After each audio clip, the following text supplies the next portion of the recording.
Et maintenant, cher Jésus, la présence du Saint-Esprit est si merveilleuse dans ce lieu de culte. Nous sommes ici parce que nous t'aimons. Il n'y a pas une seule personne dans cette assemblée ce matin qui ne t'aime pas. Je prie que tu parles simplement à nos cœurs.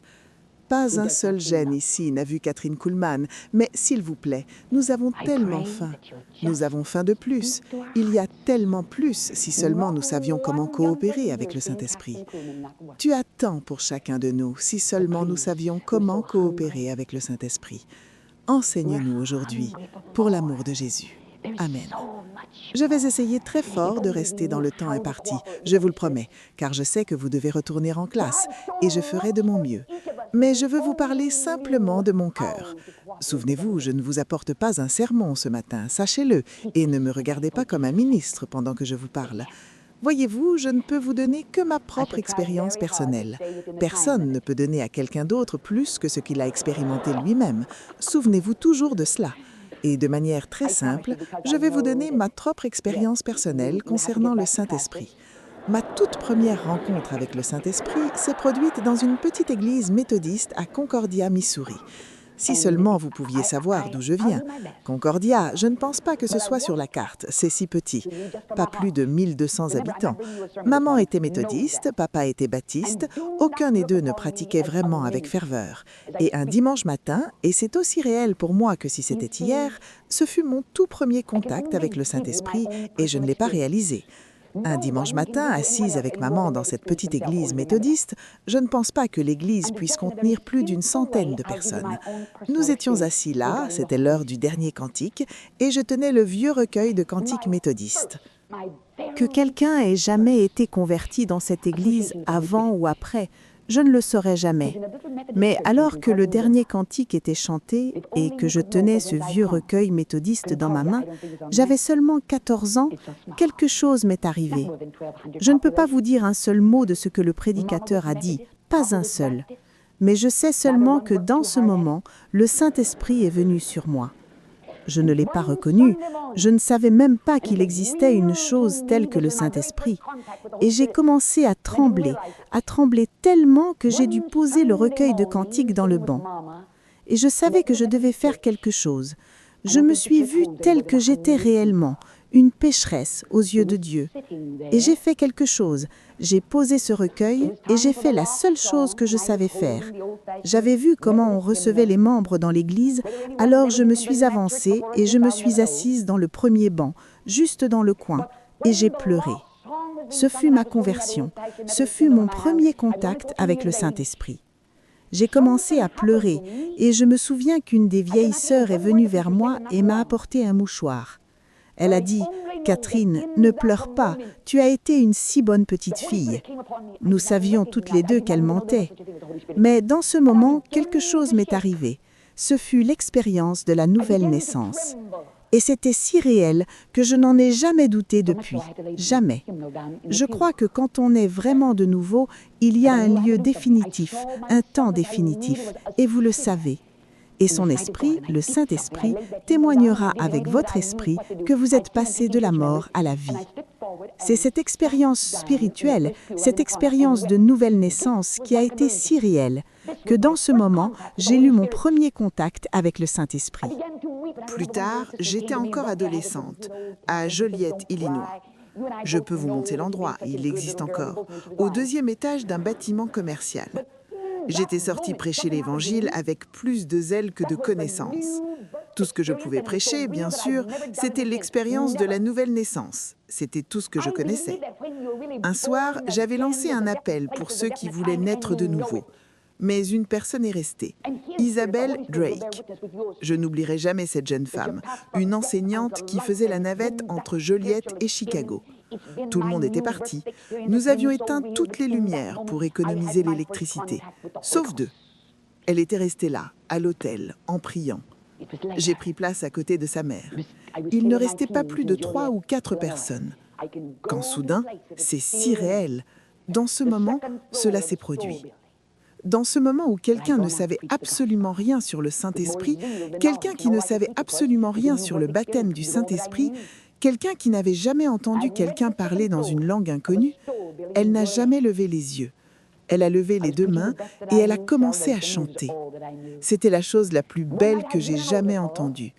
Sa voix était claire comme une cloche. C'était une langue si belle, si merveilleuse. Elle atteignait les notes les plus hautes. C'était la perfection absolue devant Dieu. Je n'ai jamais entendu un tel chant. Et la mère, assise là, dans la semi-obscurité, a serré ma main et a dit « Catherine, ce n'est pas ma fille. Ma fille ne peut même pas tenir une note. Ce n'est pas ma fille. » Nous sommes restées assises là, toutes. Et la gloire du Seigneur était sur ce visage. C'était beau. Peut-être pendant 15 minutes ou plus. La perfection de cette voix et la perfection du son de cette musique. J'apprenais. Je voyais le Saint-Esprit. J'étais témoin de quelque chose que je n'avais jamais connu auparavant. Puis, après 15 minutes ou plus, je ne peux pas vous dire combien de temps, elle a baissé la tête. J'avais vu quelqu'un recevoir le baptême du Saint-Esprit. Souvenez-vous de quelque chose. Je crois au baptême du Saint-Esprit, de tout mon être. Il est avec vous, mais il y a une expérience où il entre et remplit littéralement ce vase qui est le vôtre.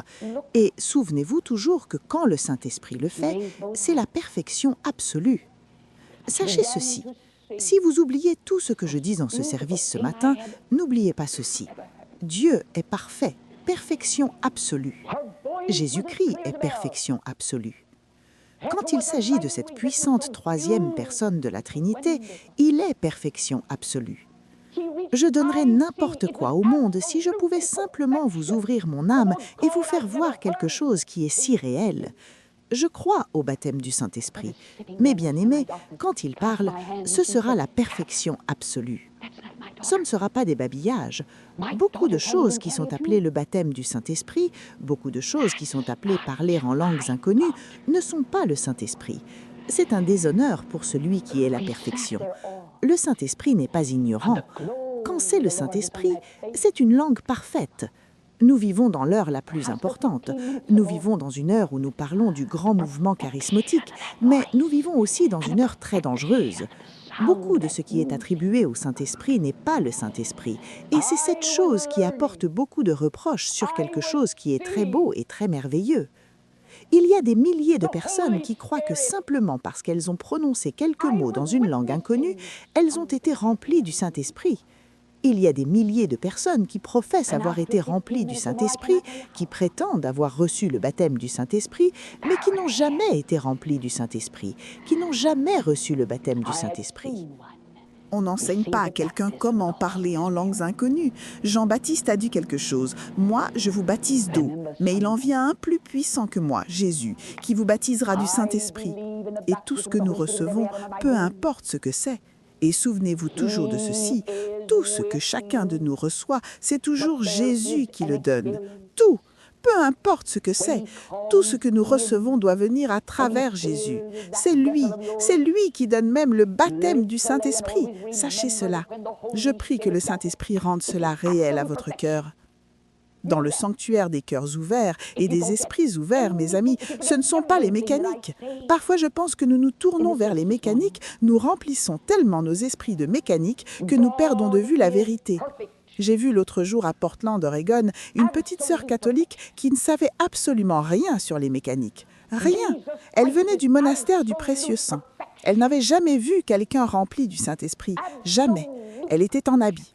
La puissance de Dieu tombait avec des corps allongés et elle est venue sur la scène et très timidement elle a dit « Je viens d'être guérie ». Et j'ai dit « Oh, ma sœur, c'est merveilleux, je suis si contente ». Et puis elle s'est retournée pour partir. Elle n'avait fait pas plus de 3 pas quand elle s'est retournée vers moi et a murmuré très timidement « J'ai tellement faim de plus du Saint-Esprit ». Dans ce moment, je ne l'ai pas touchée. Je n'ai pas prié pour elle. Dans ce moment, elle a été renversée par la puissance de Dieu, allongée de tout son long sous la puissance de Dieu.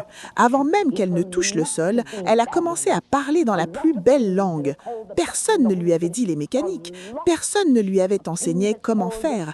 Mais Jésus, à travers la personne du Saint-Esprit, la remplissait. Un silence sacré est tombé sur cette foule. Souvenez-vous de quelque chose. Le bruit n'est pas le signe de la puissance. Sachez toujours cela. Et dans ce moment, 5000 cœurs ont battu comme un seul. Et tout ce que vous pouviez entendre était simplement les sanglots de ces gens dans cet auditorium civique.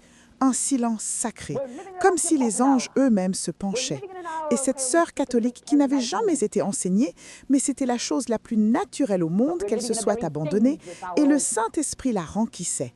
Et de ses lèvres venait un langage céleste. C'était si beau que vous aviez envie d'enlever vos chaussures, car vous étiez en présence du Très-Haut. Vous reconnaissiez la perfection du Saint-Esprit. J'ai reçu une révélation divine que je n'avais jamais reçue auparavant. Et c'est la raison pour laquelle mon message ce matin est si important. Parce que des choses se passent, jeunes gens. Des choses se passent et elles se passent si rapidement.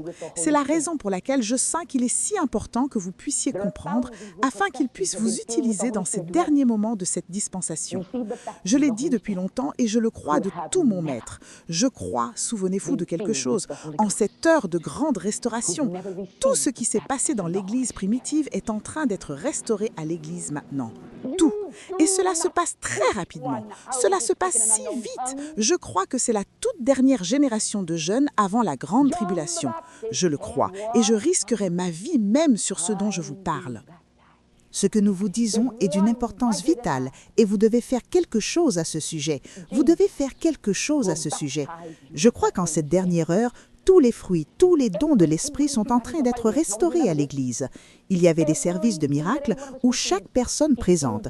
Cela ne dit pas combien étaient présentes dans le service, mais tous ont été guéris par la puissance de Dieu. Alors que cette précieuse sœur catholique était remplie du Saint-Esprit et que je me tenais là, à seulement quelques pieds d'elle, j'étais inconsciente de ceux dans la foule, absolument inconsciente. J'ai reçu une révélation spirituelle. Parfois, je me demande si c'était juste pour moi.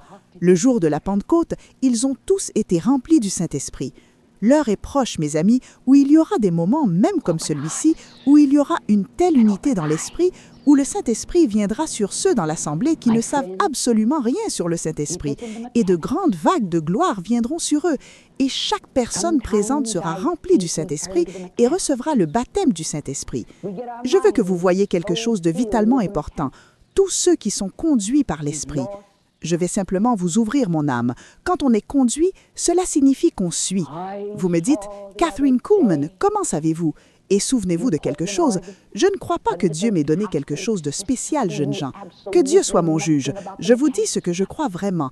Dieu ne m'a rien donné qu'il ne donnera pas à chacun de vous, jeunes gens, dans cet endroit, si vous payez le prix.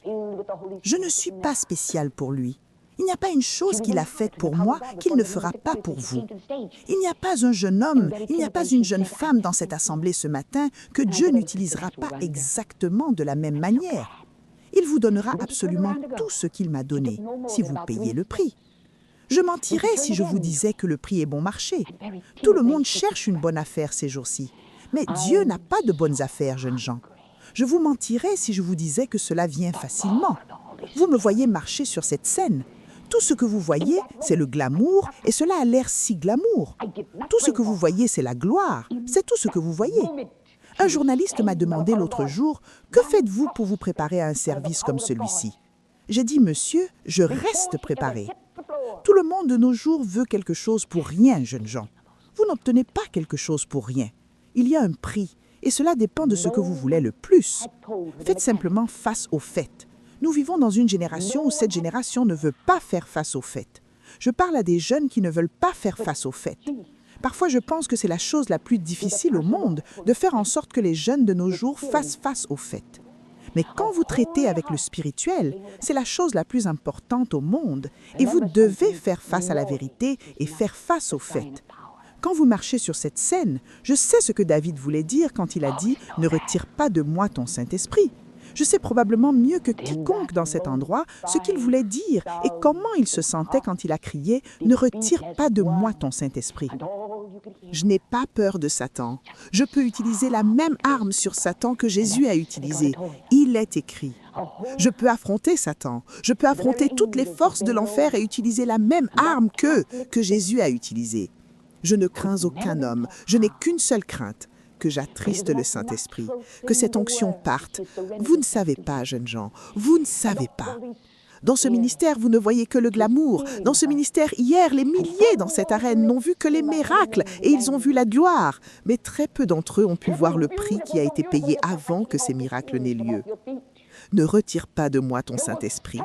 Il peut prendre tout ce que j'ai. Il peut me dépouiller de tout ce que j'ai, ne me laissant que les vêtements pour couvrir mon corps, ne me laissant que les chaussures à mes pieds, et je suis prête à sortir et à vivre de pain et d'eau pour le reste de ma vie.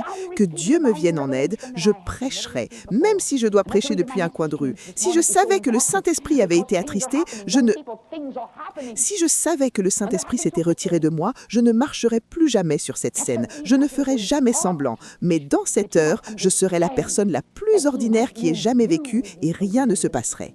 Vous pouvez dire les mêmes mots, vous pouvez suivre la même forme, vous pourriez faire la même chose, mais le secret de la puissance, c'est le Saint-Esprit. Je vais poser une question. Que voulez-vous le plus dans la vie? Cela doit venir en premier. Faites face aux faits. Faites face à vous-même. Regardez-vous directement en face. Peut-être ne désirez-vous pas ce dont j'ai parlé. Peut-être que ce n'est pas votre désir après tout. Peut-être que ce n'est pas le cas. Il y a d'autres choses dans la vie que vous voulez plus, que vous sentez être plus désirables. Peut-être ne voulez-vous pas le meilleur que Dieu a pour vous. Il y a d'autres choses qui sont plus importantes pour vous. Mais oh, quand vous avez goûté une fois, quand vous avez expérimenté une fois, quand vous avez connu une fois ce que c'était que d'avoir le Saint-Esprit prendre votre corps, vous me demandez pourquoi je ne suis pas fatiguée dans mon corps après 5 heures? Pourquoi je suis aussi rafraîchie que si j'avais eu des oreillers de repos? C'est parce que Kathryn Kuhlman ne l'a pas fait. Quand nous le faisons, nous nous effondrons. C'est un travail difficile quand nous le faisons sans le Saint-Esprit. Et la chose, c'est qu'il ne demande pas de vase d'or et il ne demande pas de vase d'argent. C'est la gloire de la chose. Il demande simplement des vases désireux. Je n'ai aucun talent. Je suis née sans rien. Je n'ai aucun talent, rien. C'est probablement la raison pour laquelle il a été facile pour moi de dire « prends rien et utilise-le ». Pour certains d'entre vous, il peut être un peu plus difficile. Un peu plus difficile de mourir sur cette croix. Cette croix est là, sans exception. Vous êtes confronté à une croix, votre croix. Qu'allez-vous faire à ce sujet? Quand vous faites face à cette croix, souvenez-vous, c'est ce que vous voulez le plus. Je ne peux pas prendre cette décision pour vous. J'ai pris ma propre décision. Je l'ai prise. J'ai pris ma décision. Je l'ai prise et je suis contente de l'avoir prise. Cela peut vous sembler si difficile maintenant, cela coûte beaucoup. Mais que voulez-vous le plus?